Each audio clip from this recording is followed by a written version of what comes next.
स्वागत है आप सभी का हमारे कार्यक्रम गुफ्तगू में। दोस्तों, इस वक्त हम पत्रकारिता एवं जनसंचार विभाग हिंदी विश्वविद्यालय के स्टूडियो में मौजूद हैं। दोस्तों, हिंदुस्तान जब से बना है, जब से हिंदुस्तान आजाद हुआ है, तब से लगातार हम लोग शिक्षा के माध्यम से आगे बढ़ने का प्रयास कर रहे हैं और ये प्रयास दुनिया के लगभग सभी देशों का है। शिक्षा वो औजार है जिसके माध्यम से हम सर्वाधिक तेजी के साथ अपने समाज की, अपने देश की गति को बढ़ा सकते हैं, विकसित की श्रेणी में लाकर खड़ा कर सकते हैं। शिक्षा ही है जो हमें इंसान और जानवर के बीच एक फर्क को समझाती है। दोस्तों, जो शिक्षा है उसकी गुणवत्ता क्या हो, कैसी हो, कैसे जो शिक्षा है वो एक समाज की एक ऐसी इकाई का निर्माण करे जो समाज के लिए लाभप्रद हो। इस विषय पर बातचीत करने के लिए आज हमारे साथ डॉक्टर सुशील मौर्य जी मौजूद है। नमस्कार सर, हम अपना कार्यक्रम में आपका स्वागत करते हैं। साथ ही साथ हमारे साथ डॉक्टर अभिलाषा उत्तरांचल विश्वविद्यालय से हमारे साथ मौजूद है। आपका बहुत बहुत स्वागत है सर। मैं आपसे जानना चाहता हूं, देखिए, भारत आजाद हुआ 1947 में। 400 साल की गुलामी के बाद जब हिंदुस्तान आजाद हुआ तो उस वक्त देश के अंदर तकरीबन 20 विश्वविद्यालय थे। आज हमने इस 7 दशक की यात्रा के बाद जब हम लोग आज इस विषय पर चर्चा कर रहे हैं तो देश के अंदर स्टेट, प्राइवेट, सेंटर, तमाम तरह के अगर यूनिवर्सिटीज को मिला लें तो हम 1000 से ज्यादा विश्वविद्यालयों की बात करते हैं।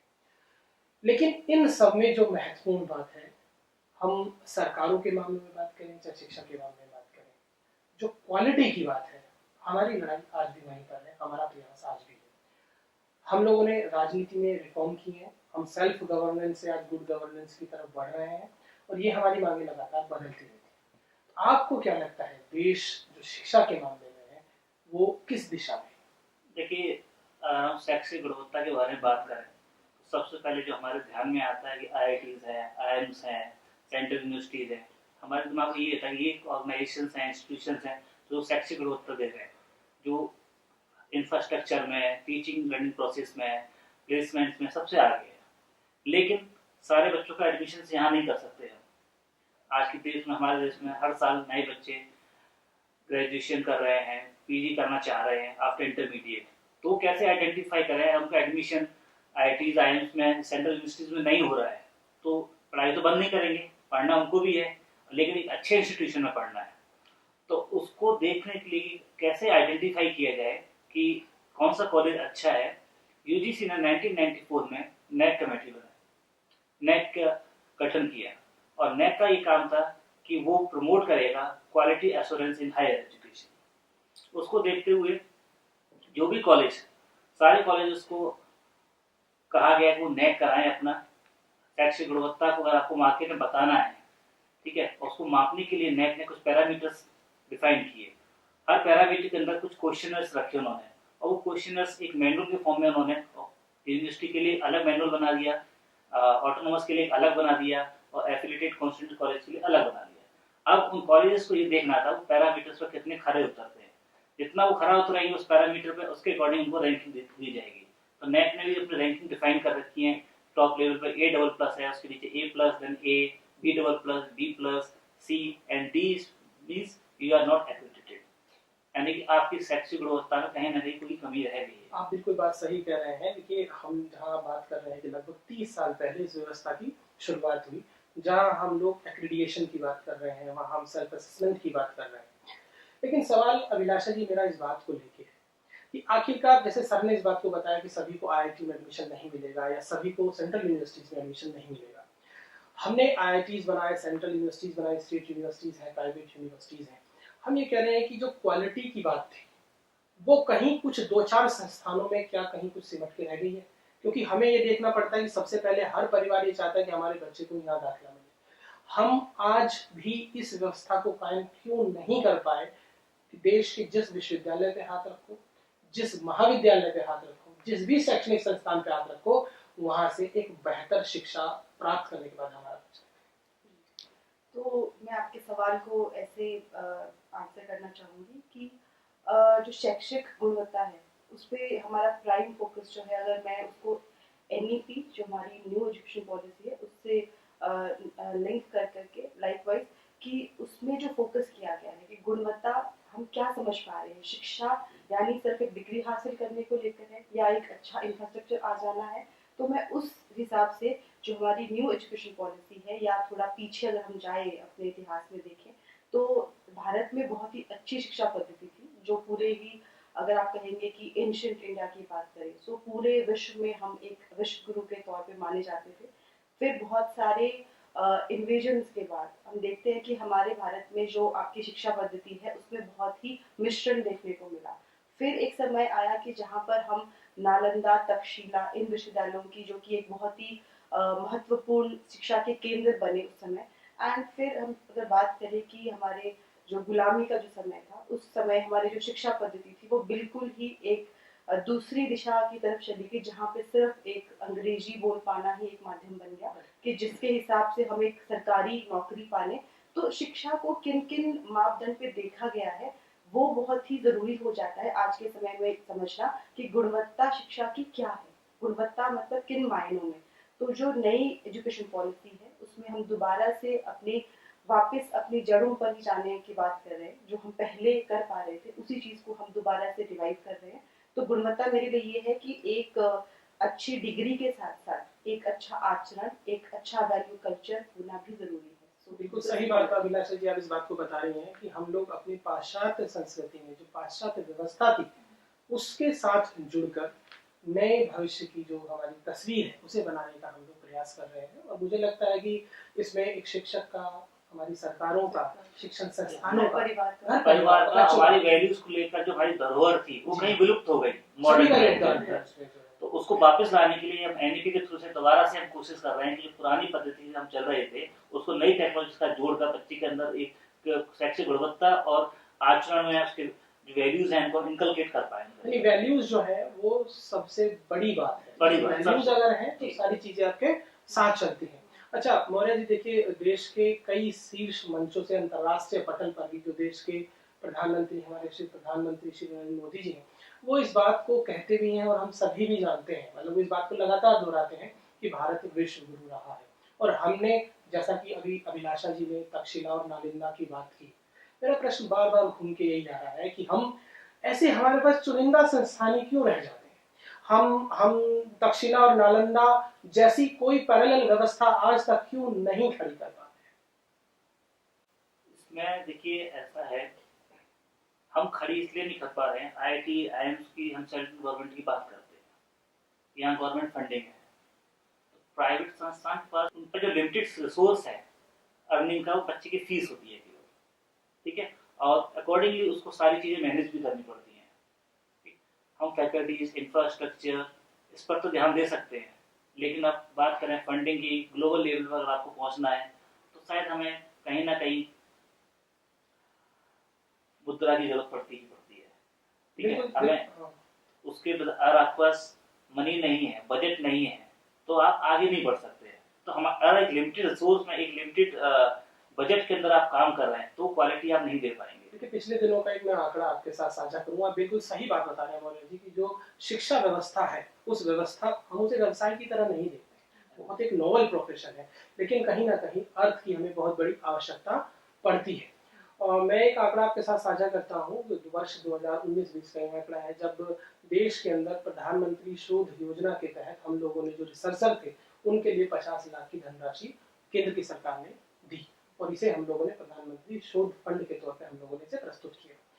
और ये राशि अपने आप सुनने में बहुत बड़ी लगती है, लेकिन हमारे यहाँ जो देश के अंदर शोध करने वाले छात्रों की संख्या है तकरीबन सभी विश्वविद्यालयों में तकरीबन मान के चलते हैं कि वो 1 लाख के आसपास है। और अगर हम 50 लाख ये राशि उन छात्रों को देते हैं तो ये अपने आप में उतनी सहज नहीं दिखाई पड़ती है। जबकि वहीं यूनाइटेड स्टेट की अगर हम बात करें तो ऑक्सफोर्ड यूनिवर्सिटी के किसी एक विश्वविद्यालय को तकरीबन एक छात्र के ऊपर विश्वविद्यालय द्वारा 48 लाख रुपए का खर्चा किया जाता है। तो निश्चित सी बात है कि शोध के परिणामों के लिए हम लोग को धन की आवश्यकता है। और शिक्षा को आजकल लोगों ने व्यवसाय बना लिया है। एक्चुअली अगर आप व्यवसाय बनाकर चलेंगे तो शैक्षिक गुणवत्ता नहीं दे पाएंगे, ठीक है। बाकी के हम आईटीज की बात करते हैं, वहाँ व्यवसाय नहीं है, वो शिक्षा। प्राइवेट सेक्टर्स में क्या है, उनका एक बिजनेस का सोर्स ऑफ अर्निंग है, बेसिकली बिजनेस के लिए कि ज़्यादा से ज़्यादा बच्चे आएंगे, ज़्यादा से ज़्यादा अर्निंग होगी, लेकिन वो खर्च कितना कर रहे हैं ऑर्गेनाइजेशन के ऊपर, रिटर्न कितना दे रहे हैं उसके ऊपर। जितना आप रिटर्न देंगे उतना आप ग्रो भी करेंगे, उतनी क्वालिटी लेकर आ पाएंगे आप शिक्षा के अंदर, जी। लेकिन वो हम देना नहीं चाह रहे हैं। हम केवल अपने पास जो पैसा आता है उसको खर्च नहीं करना है इंफ्रास्ट्रक्चर। एक बार आपने जो इंफ्रास्ट्रक्चर बना दिया, आपको लगता है कि जिंदगी भर हम उससे ही कमाते रहे और वो हमारा काम चलता रहे, तो उस केस में अगर आप ऐसा सोचेंगे तो शैक्षिक गुणवत्ता कहीं ना कहीं पीछे रह जाती है। यानी कि फिर एक बात उभर के वैल्यूज की बात आती है कि वो Exactly, वैल्यूज हाँ। छात्रों में ही नहीं होनी है, छात्रों में वो नहीं, संस्थानों संस्थान के अंदर, पहले संस्थान के अंदर वैल्यूज इनकलकेट करनी पड़ेंगी, सभी उसके बाद स्टेकहोल्डर्स के अंदर बच्चों को हम दे ये पाएंगे। वैल्यूज होनी चाहिए, क्योंकि वैल्यूज के आधार पर ही हम देश की इबारत को खड़ा कर सकते हैं।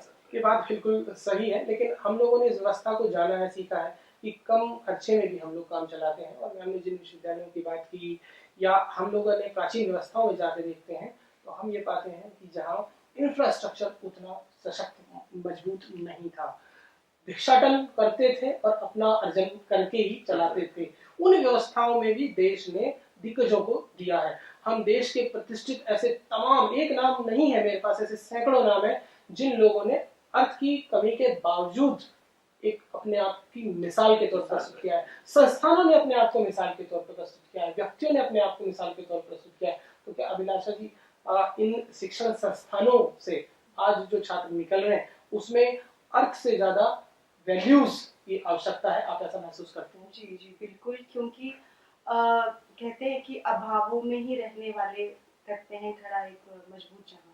तो क्या होता है कि कभी एक स्थिति, एक मनोस्थिति या फिर आपकी परिस्थिति आपको मुश्किल दौर में, या आपको कहीं ना कहीं हम बात करें इंफ्रास्ट्रक्चर कम होने पर इन केस कि आपको एक अच्छा टीचर, अच्छा गुरु मिल जाने पर, तो उन चीज़ों को आप बेहतर कर पाते हैं। तो एक वैल्यू के साथ साथ आपको कितनी गाइडेंस मिल रही है, कितना टीचर सपोर्ट मिल रहा है, सो वो भी एक इम्पॉर्टेंट पहलू है आई गेस। कि इसलिए उन जगहों से, उन छोटे शहरों से या छोटी लाइक इंस्टीट्यूट से भी बहुत अच्छे स्टूडेंट्स निकल के आए हैं जिन्होंने अपना वर्ल्ड लाइक इंटरनेशनल प्लेटफॉर्म पे अपनी जगह बनाई है।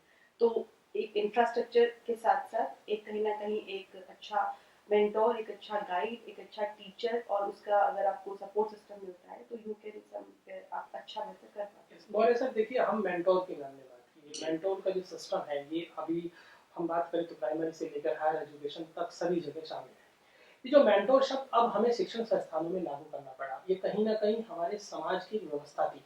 तो बच्चा घर से बाहर खेल रहा होता था, कुछ सही या गलत करता था तो पड़ोस का व्यक्ति उसे डांटने की क्षमता रखता था। यानी कि उस पड़ोस के व्यक्ति को, उस समाज को, उस शहर के लोगों को ये अपनी जिम्मेदारी महसूस होती थी कि हम, ये बच्चा किसी एक का नहीं है, ये हमारा है, क्योंकि ये देश का भविष्य है। तो हम सब अपनी व्यवस्थाओं को आगे बढ़ के निभाते थे। उस बच्चे के व्यक्तित्व निर्माण में हम सब लोग अपनी एक महत्वपूर्ण भूमिका का निर्वहन करते थे। क्या आपको नहीं लगता कि ये समाज में भी हमें इस चीज की कहीं कमी दिखाई पड़ती है? बिल्कुल सर, सही कहा आपने। देखिए, मेंटोर का काम क्या है? मेंटोर, बच्चे के अंदर बहुत सारी एबिलिटीज होती है, उसमें से किसी एक एबिलिटी के अंदर वो बहुत अच्छा होता है, और एक मेंटोर का काम है कि वो उस एबिलिटी को पहचाने उस बच्चे की, और फिर उसका सही मार्गदर्शन करके उसको एक सही दिशा दिखा के वो जिस उपलब्धि को पाना चाहता है वो वहां तक उसको देखा जाए। इस चीज को हम खोते जा रहे हैं आजकल हम बच्चे की एबिलिटी को आइडेंटिफाई नहीं कर रहे। हमने पढ़ाई का प्रेशर क्रिएट कर रखा है, उसको इंजीनियर बनना है नहीं बनना है उससे हम पूछते ही नहीं है। लेकिन प्रेशर है आपके पेरेंट्स का कि साइंस लेना है, इंजीनियर बनना है, सीए बनना है, कॉमर्स करना है, बच्चे से हमने कभी नहीं पूछा। एक मेंटोर का यही काम होता है कि उस बच्चे की एबिलिटी को पहचाने, उसकी काबिलियत को पहचाने और फिर उसको मार्गदर्शन करे कि उसको आगे जाना कहाँ, किस दिशा में जाना है। मुझे लगता है कि जो नई राष्ट्रीय शिक्षा नीति है वो हमें इस तरह की फ्लेक्सिबिलिटी और देती जो है। अभी नई एनडीपी आ रही है उसके अंदर शायद यही कुछ है। पहले ये था कि सब बच्चा मैथ्स कर रहा है और उसका इंटरेस्ट ज्योग्राफी में, बाद में ज्योग्राफी में पीएचडी करना चाहता तो वो नहीं कर सकता, जब उसने तो मैथ्स से पीजी किया हुआ है तो उसका कंपल्सन है कि वो पीएचडी मैथ्स में करे। लेकिन नई एनडीपी के अंदर हम कुछ ऐसे ही चेंज करना चाह रहे हैं, मल्टीडिसिप्लिनरी अप्रोच है। भाई आज आप मैथ्स कर रहे हैं, एक साल बाद आपका लगता है मेरा इसमें रुझान नहीं है, मैं तो हिस्ट्री में जाना चाहता हूँ, तो आप हिस्ट्री कर सकते हैं उसके थ्रू। आपका रुझान हिस्ट्री में आ गया तो आप हिस्ट्री के अंदर कर लीजिए। बिल्कुल, नई राष्ट्रीय शिक्षा की नीति के माध्यम से हम लोग इस दिशा में बढ़ सकते हैं कि जो छात्र की मन की इच्छा है उसके हिसाब से सब्जेक्टों का चयन कर सकता है। अब कोई आर्ट नहीं है, कोई कॉमर्स नहीं है, कोई साइंस नहीं है, यानी कि एक खुला आसमान है जहाँ पर एक विद्यार्थी अपने भविष्य के लिए उड़ान भर सकता है और बहुत लंबी और ऊंची उड़ान भर सकता है। मुझे लगता है कि आज हमारे जो कार्यक्रम में खास मेहमान आए उन्होंने शिक्षा में जो सबसे बड़ा मूल्य है वो है हमारे लिए वैल्यूज का, वैल्यू सिस्टम्स का, उसकी बात की। और मुझे लगता है कि आदर्श हम सबको समझ में आनी चाहिए, हम सबको अपनानी चाहिए। हमारे इस कार्यक्रम में आने के लिए आप दोनों का बहुत धन्यवाद। नमस्कार।